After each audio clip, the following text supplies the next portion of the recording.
హైదరాబాద్ లోనే the best gastroenterology hospital Ananya hospital Kukatpally. Appointment కై call చేయండి. పోలీస్ ఆఫీసర్ గా ఉన్నప్పుడు చూశారు అందరూ కూడా మిమ్మల్ని. అమ్మ మీ స్టేషన్ పరిధిలోకి ఏదైనా కేసు వచ్చారు మీకు ఫోన్ చేయడానికి కూడా భయపడే వాళ్ళు. తప్పు చేసిన వాడు మీ స్టేషన్కి వస్తే వాడిని తాట తీస్తారు, చాలా భయపడేవారు, చాలా దూకుడుగా ఉండేవారు. అంటే ఖద్దరు వేసినాక కూడా ఆ ఇష్యూస్, కమభవన్లో కూడా కురబాల యొక్క ఫంక్షన్ జరిగితే హంగామా డిపార్ట్మెంట్లో ఉన్నా కూడా జరిగింది హంగామా. అది పెద్ద ఎత్తున అదంతా జరిగింది. ఎందుకు అంత దూకుడుగా? అసలు ఆ దూకుడు ఎందుకు? కాదు, మహేష్ బాబు కూడా కాదు. నేను అనేది ఏమంటే అప్పుడు జరిగినప్పటికీ నేను ఇన్స్పెక్టర్గా ఉన్నా. కురువ సంఘం ఇది గర్జన జరిగింది. దానికి మాజీ ముఖ్యమంత్రి సిద్ధరామయ్య గారు కూడా రావటం జరిగింది. ఆ సభలోకి పోయినప్పుడు కొంత అంటే సభలోకి నేను పోవడం ఒక్కనే సింగిల్గానే జరిగింది. సభలోకి పోయినప్పుడు కొంత రసాభాస జరిగినది వాస్తవము. అది నేను దానికి ఎటువంటి కారణం కాదనేది కూడా మీరు గమనించాలి. సరే, ఇవన్నీ తర్వాత 2019లో మీకు టికెట్ వచ్చింది. అప్పుడు కదిరి సీఏగా ఉన్నారు నాకు తెలిసి. చివరి నిమిషం వరకు మీ రాజీనామా కూడా ఆమోదం పొందలేదు. అది ఆగమేకల వల్ల ఆమోదం చేసుకొని మీరు బీఫామ్ నామినేషన్ వేశారు. ఇప్పుడు సార్ ఎంపీ అయిన తర్వాత మీ ఆస్తులు ఎంత అయిందో నేను అడగట్లేదు సార్.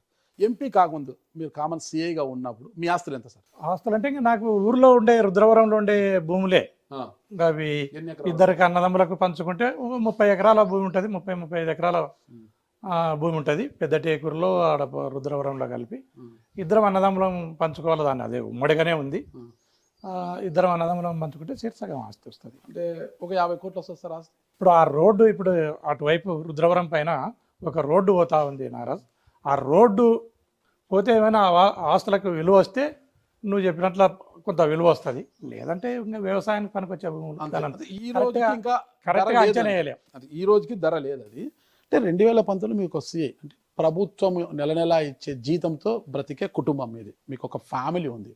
అంటే 2019 ఎన్నికలకు ముందు చంద్రబాబు నాయుడు గారు అందరికి పసుపు కుంకుమ ఇచ్చారు. మహిళలందరికీ కూడా చాలా చేసామని చెప్తున్నారు.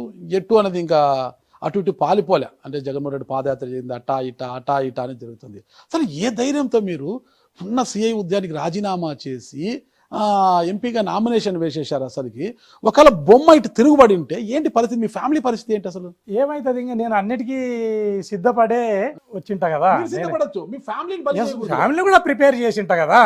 ఫ్యామిలీ కూడా ప్రిపేర్ చేస్తా. ఆ రోజుకు తల్లిదండ్రులు ఉన్నారు, నా తమ్ముడు ఉన్నాడు, రాజకీయాలకి ఎంటర్ అయ్యేటప్పటికి సిస్టర్స్ ఉన్నారు, భార్య పిల్లలు ఉన్నారు. అందరికీ తెలిపిన తర్వాతనే రావటం జరిగింది కదా. అందరినీ ప్రిపేర్ చేసే రావటం జరిగింది. దీంట్లో ఉండే కష్టాన్ని నష్టాన్ని అన్నిటిని ఎదుర్కోవడానికి సిద్ధపడే రాజకీయాల్లోకి రావటం జరిగింది నారాజ్. కాకి డ్రాసులో ఉన్నప్పుడు మీ ఆలోచనలు అవన్నీ వేరే ఉంటాయి. రాజకీయాలకు వస్తే ఎత్తులకు పై ఎత్తులు, మీ వెనకాల గోతులు తీసేవాళ్ళు, ఇవన్నీ తెలుసుకోవాలా? ఇవన్నీ తెలియకుండానే మీరు రాజకీయాలకు వచ్చేసారేమో అనిపిస్తుంది. ఎట్లా, ఎందుకు మాట అనుకుంటాం అంటే తప్పు చేసిన వాడిని ఓల్డ్ టౌన్ సర్కిల్లో నిలబెట్టి తోలు తీసిన రోజు గోరంట్ల మాధవ్ గారు తప్పు చేసిన రౌడీ షీటర్ అనేవాడు ఎవడైతే తప్పు చేసి ప్రజల్ని భయభ్రాంతులకు గురి చేస్తున్నాడో అలాంటి వారిని ఓల్డ్ టౌన్ సర్కిల్లో ఒక సీఐగా మీరు వాడిని తోలు తీసిన రోజు మిమ్మల్ని ప్రతి ఒక్కరు అనంతపురం జిల్లా ప్రజానికమంతా ఒక హీరోగా వివరించుకున్నారు. మగవాడయా సీఐ, ఎవరికి బెదరలేదయా అంటే అప్పుడు మీ మీద పొలిటికల్ ప్రెజర్ వచ్చింది, వదిలిపెట్టమని అయినా వినలేదు. తప్పు చేసిన పనిష్ చేయాల్సిందని తోలు తీశారు. చాలా అందరూ కూడా ఆనందించారు. ఫ్యామిలీస్ ఉన్నారు, అందరికీ కూడా మీది ఒక వీడియో బయటికి న్యూడ్ వీడియో తీసుకో, అది మీదే అని, అది దాంట్లో ఎంత దుమారమైంది, ఫ్యామిలీ ఎంత సఫర్ అవుతుందని అందరికీ తెలుసు. ఒక ఫ్యామిలీ దాని తర్వాత ఇంటి అద్దె కట్టడం లేదని మల్లికార్జునరావు బయటకు వచ్చి ఆందోళన చేయడం, మా ఇంటి అద్దె దౌర్జన్యంగా ఉంటున్నాడు అనే విషయంలో అవుతుంది. ఇలాంటివన్నీ కప్పిపుచ్చేసి ఓకే అధిష్టానం దృష్టికి పోయింది, అధిష్టానము మీ మీద ఏం చర్యలు తీసుకోలేదు, ఏదో చెప్పి పంపించినట్టుగానే ఉంది. మరి ఇవన్నీ తెలుసుకోలేదా మీరు? రాజకీయాల్లోకి వెళ్తే ఇలాంటివన్నీ ఉంటాయి, మన క్యారెక్టర్ అసెషన్ చేస్తారు. పోలీసుగా ఉన్నప్పుడు మిమ్మల్ని ఎవరు టచ్ చేయలేరు. మహా అయితే విఆర్ లేదా సస్పెన్షన్. ఎక్కడ పోయినా పోలీసే. ఇక్కడ అది లేదు, క్యారెక్టర్ మీద పడుతుంది ఎన్నో అవమానాలు. వీటికి ఏం సమాధానం చెప్తారు? నా ఫీలింగ్, నా కాన్ఫిడెన్స్, నేను ఎప్పుడూ హీరోనే. సమాధానం చెప్పడానికి కానీ, మీరు ప్రశ్నలు అడగడానికి కానీ, ఇది ప్రజలు వినడానికి కానీ సహేతుకమైన ప్రశ్నలను నువ్వు అడగటం లేదు అన్న నేను భావిస్తున్నాను. పాడిన పాటనే పాడాకురా పాసిపల్ల దాసరి అన్నట్లు నువ్వు పాడిన పాటనే ఆ వీడియో అని చెప్పి నువ్వే కాదు ఎవరైనా ఈ వీడియో అది ఫేక్ అనేది తేలిపోయింది. ఫేక్ అనేది తేల్చడమే కాకుండా దాని మీద నేను ఆల్రెడీ ప్రెస్లో మాట్లాడడం జరిగింది. అది యావత్తు ప్రపంచంలో చూసిన విషయమే, తెలిసిన విషయమే నారాజ్. దానిని మీరు పదే పదే మాట్లాడి దాన్ని మళ్ళా ప్రజల్లో నమ్మించడానికి ప్రయత్నం చేస్తున్నారేమో అనిపిస్తుంది నాకు. మీద అయిపోయింది కదా సార్. ఎవరు సార్ నేను ఇక్కడ ఆ వీడియో మీద ఎలా అనేది నేను అడగలేదు. ఇక్కడ రాజకీయంగా వచ్చినప్పుడు వెనకల గోతులు తవ్వే వాళ్ళు ఉంటారు, మిమ్మల్ని బదనాం చేయడానికి ఒక వీడియో చెప్పండి ఇవన్నీ సృష్టించారా లేదా ఏంటి, ఇవన్నీ తెలుసుకోవాలి కదా రాజకీయాల్లోకి వచ్చే ముందు ఇలా చేస్తారనేది నేను అడిగాను. నేను ఏ రకంగా ప్రశ్నను తీసుకుని వస్తున్నావు, ఏ రకంగా సమాధానాన్ని తీసుకోవాలనే భావన నీకుందో నాకు అర్థమవుతా ఉంది. నాకు అర్థం కాక కాదు నారాజ్. నేను అనేది అది ఒక ముగిసిన అధ్యాయం. దాని మీద ఆల్రెడీ నేను ప్రెస్ మీట్ పెట్టినాను, దానిపైన ఆల్రెడీ మాట్లాడినాను, దానిపైన ఆల్రెడీ పోలీస్ వ్యవస్థ కూడా మాట్లాడడం జరిగింది.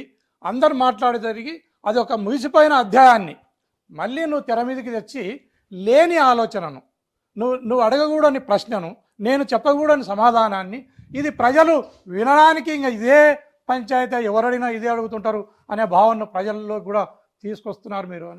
సరే, వీడియో విషయం అయితే నేను వాంటెడ్గా లేదు, ఒకవేళ మీరు హర్ట్ అయినట్టే సారీ.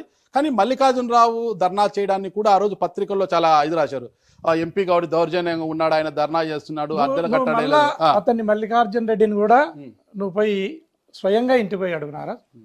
నేను ఆ ఇంటిని జిఎంఆర్ అని ఒక ముత్యాలరెడ్డి ఫంక్షన్ హాల్ ఉంటే ఆ ఎలక్షన్లకు ముందు ప్రచారం కంటే ముందు ఆ ఇంట్లో ఆ జిఎంఆర్ ఫంక్షన్ హాల్లో ఉండడం జరిగింది. అక్కడి నుండే నేను ప్రచారం చేయడం జరిగింది. అక్కడనే నేను భార్య పిల్లలతో కూడా అక్కడనే ఉండడం జరిగింది.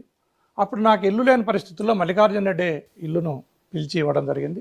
నువ్వు ఇల్లు కట్టుకునే వరకు లేదా ఇల్లు కొనేంత వరకు దీంట్లో ఉండు సార్ అనే మాట చెప్పడం జరిగింది. నువ్వు స్వయంగా పోయి కూడా మల్లికార్జున రెడ్డిని అడుగు, నేను అబద్ధం చెప్పాను.